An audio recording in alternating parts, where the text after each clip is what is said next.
Bonjour à tous, je suis Julien Lecomte et je suis entrepreneur. Et aujourd'hui, j'ai le plaisir et l'honneur d'interviewer l'intervieweur de ce speed meeting. En la personne de Eric Vallée qui a créé ce speed meeting pour ce 12e speed meeting. Donc j'ai l'honneur de t'accueillir, Eric. Donc je vais te laisser te présenter, hein, comme tu sais, aussi bien personnellement que professionnellement. Bonjour Julien, bonjour à tous. Donc, je m'appelle Eric Vallée, j'ai 47 ans, bientôt 48 du coup, dans un mois. Je suis séparé, j'ai deux magnifiques enfants, Pierre qui a 9 ans et Laura qui a 5 ans et demi. Voilà, j'aurais pu être père au foyer, donc c'est ce que je préfère faire, m'occuper de mes enfants. Mais je suis aussi entrepreneur et je suis entrepreneur dans l'immobilier. Je suis mandataire immobilier dans le réseau IAD France depuis maintenant presque 9 ans. Je suis aussi formateur entre guillemets bénévole au sein de ce réseau et j'ai développé une organisation commerciale aujourd'hui d'un peu plus de 200 personnes. D'accord. Et qu'est-ce que tu faisais avant d'être entrepreneur dans l'immobilier?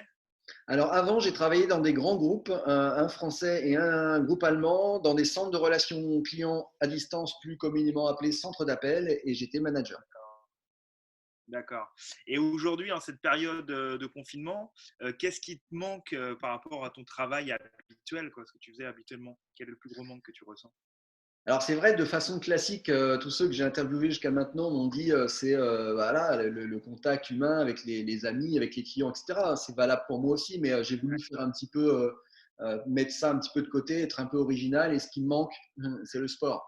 Même si j'en fais un peu là, avec tout ce qu'il y a en ligne aujourd'hui, le sport et notamment la boxe thaï, j'ai la chance de m'entraîner avec un grand champion. Donc ça, j'ai vraiment hâte de reprendre de Ouais. prendre des coups, d'en donner, même si j'en reçois plus que j'en donne, honnêtement. Donc effectivement, c'est le sport et la boxe qui te Ouais. manquent le plus. Et qu'est-ce que tu fais d'inhabituel alors aujourd'hui que tu ne faisais pas avant cette période de confinement? Ça, j'ai décidé de mettre en place des speed meetings. Ça faisait longtemps que j'y pensais, parce que ça fait longtemps que j'avais envie d'ouvrir une page Facebook de développement personnel avec des capsules, des interviews, etc. Et comme tout le monde, je ne plaçais pas ça dans mes priorités, donc je repoussais de mois en mois. Donc là, c'est l'occasion de le faire. Donc j'ai engagé ça. Maintenant, c'est bon, c'est ancré, c'est parti. D'accord. Ok, donc j'imagine que tu passes aussi du temps certainement pour lire ou écouter de la musique ou regarder des films, des vidéos. Si tu pouvais retenir qu'un seul film, livre ou album de musique, ça serait lesquels? Alors, c'était très dur pour moi de choisir, mais j'ai joué le jeu. Parce que voilà, il faut jouer le jeu. Donc, j'ai choisi un album. Je me suis dit, qu'est-ce que je vais choisir? Et en fait, je me suis rappelé que quand on achète des albums, soit on a un titre qu'on aime bien et on achète l'album, et souvent, des fois, pas souvent, mais des fois, on est déçu du reste des titres de l'album. Et même sur les artistes qu'on kiffe, c'est quand même assez rare, quand il y a un album avec 10-12 morceaux, d'avoir 12 morceaux incroyables. Il y en a tout le temps deux ou trois qui nous plaisent un peu moins. Donc j'ai choisi un disque où il y a 12 titres, et les 12 titres, c'est des chefs-d'œuvre. Cet album, c'est Appetite for Destruction des Guns N' Roses. D'accord, les Guns.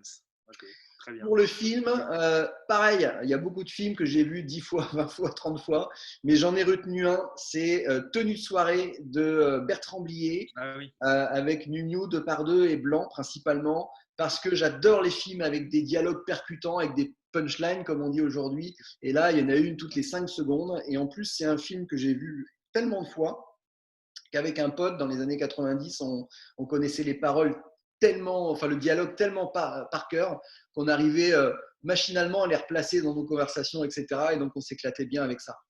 Et D'accord. puis pour le Ouais. livre, ça fait maintenant une quinzaine d'années que je lis beaucoup, surtout des livres historiques, des biographies et développement personnel. Mais je vais aller taper plus loin parce que quand j'étais gamin, j'aimais pas du tout lire. Et le premier livre qui m'a fait dire ah bah tiens, c'est plutôt sympa de lire, c'est La peau de chagrin de Balzac. D'accord. La peau de chagrin ouais, d'Honoré de Balzac. D'accord. Ok. Excellent choix. Et dis-moi, est-ce que tu as un porte-bonheur ou alors un objet qui te caractérise? Alors j'ai une maladie un peu sympathique, c'est que je garde tout, donc des objets j'en ai plein. Mais j'ai décidé d'en prendre un plutôt sur la longueur qui me caractérise depuis très longtemps. Il est juste à côté de mon ordi. C'est ça, c'est mon casque de Ah, moto, puisque casque je de moto. suis motard, bikers, puisque maintenant, alors c'était pas le cas au début, mais maintenant je suis plus moto américaine. J'ai une moto américaine depuis une dizaine d'années maintenant. Donc pour moi, c'est synonyme de liberté, de grand espace, de plaisir. Voilà, donc je suis motard dans l'âme. D'accord, d'accord. Ouais, ça te ressemble bien le côté motard avec le casque, je comprends tout à fait. Dis-moi, est-ce que tu peux, s'il te plaît, terminer et conclure par un message positif pendant ce confinement et avec une pensée particulière à tous ceux qui travaillent encore en ce moment, que ce soit en télétravail ou ceux qui sont vraiment sur le terrain, ceux qui sont en première ligne, comme on dit. Alors, bien entendu, j'ai une énorme gratitude, mais c'est tout à fait normal. Ce serait un peu bizarre de ne pas avoir de gratitude pour les personnes qui travaillent aujourd'hui. Et bien entendu, en première ligne, le personnel hospitalier. J'espère que le président tiendra ses promesses et revalorisera leur métier, leur rémunération après la sortie de cette crise. Mais il y a toutes les personnes qui finalement prennent des risques pour eux et pour leur famille pour continuer à faire tourner le pays.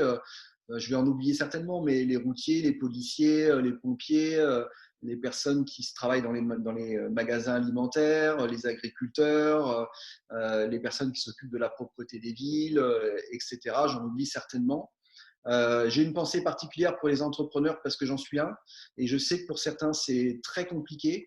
Peut-être que même malheureusement certains ne se relèveront pas de cette période et c'est difficile parce que on sait que quand on est entrepreneur, on engage sa personnalité, on engage des fois aussi de l'argent, on engage l'argent de sa famille, voilà, donc c'est une période qui est un petit peu triste, mais voilà, c'est comme ça et j'espère que là encore que les mesures de l'État vont pouvoir permettre d'accompagner le plus d'entrepreneurs possible. Et puis toutes les personnes qui, comme nous, restent confinées à la maison, c'est pas forcément simple non plus parce que c'est d'être privé de liberté dans l'absolu, c'est plutôt une punition normalement. Donc voilà, c'est pas forcément simple à vivre. Après, suivant le cadre dans lequel on est, voilà. Mais il faut toujours que ces situations, on arrive à les transformer en quelque chose de positif. Et moi, j'ai beaucoup d'optimisme pour la sortie de la crise, quand le Covid sera derrière nous, puisqu'il y a beaucoup de choses aussi très positives qui sont passées pendant cette période, beaucoup de gens qui ont mis des choses en place pour aider les autres. Il y a beaucoup d'habitudes aussi de vie qui ont changé, d'habitudes alimentaires, d'habitudes. Et je suis certain que notre façon de vivre en société sera différente et plus positive après le Covid. Tout à fait. Ouais. Non, mais je partage vraiment ton avis et je pense qu'il faut en tirer effectivement le positif et voir que certaines habitudes ont changé, vont rester, qui vont être de bonnes choses, effectivement. Merci pour ton message plein d'optimisme et de gratitude, Eric. Merci à toi pour ce speed meeting. Merci d'avoir joué le jeu et de m'avoir interviewé. Super, à bientôt, Un grand mes plaisir. amis. À Ciao. bientôt. Salut, Eric. Bye. Ciao.